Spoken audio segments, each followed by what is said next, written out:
Hi, welcome to Parametric House. In this Grasshopper tutorial, I want to show you how you can make a parametric dome and use the Parakeet plugin pattern generation star pattern 1 to produce a pattern on the dome. So as you can see here, if I change the angle, the pattern is also going to change. I can also change the distance and also the shifting.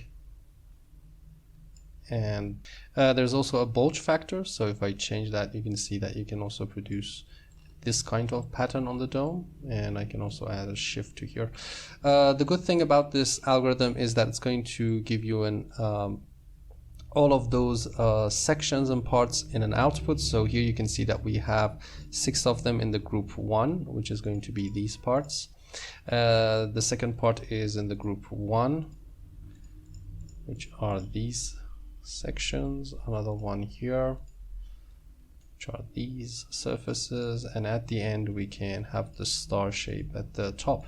So we're going to talk about how we can convert this star pattern onto a circular dome, then extract all of the parts which are similar to an output in Explode Tree and get the final results. Okay, let's take a look at the algorithm. Let me turn off everything and explain this. So first of all, what we have here, we have used the curve primitive polygon. So we have this polygon here, and if I turn it on, you can see that we can produce any polygon on a surface.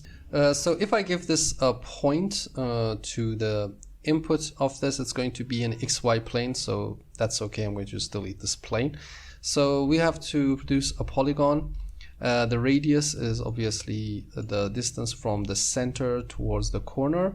The segment is 6 because we want an hexagon, and we don't need a fillet radius, but if you give this a fillet radius, for example here, you can see that this is going to give a fillet at the corners. So obviously we don't need that.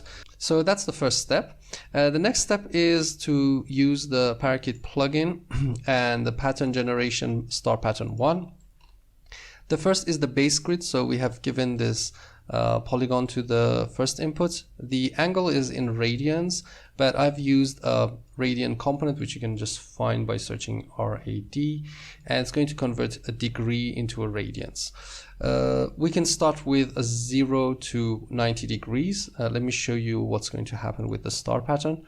So if I put all of the shift to 0, this is the pattern you're going to get. So if I just change that, you can see that that's going to produce something like this.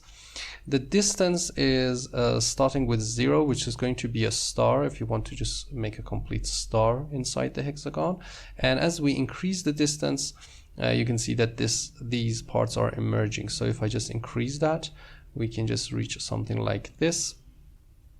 There is also a shift input, which when you increase, it's going to divide the inner star into another polygon. But when you increase that, obviously it can't produce any polygon inside this. So anyway, I think 0 and 1 is obviously the maximum you get.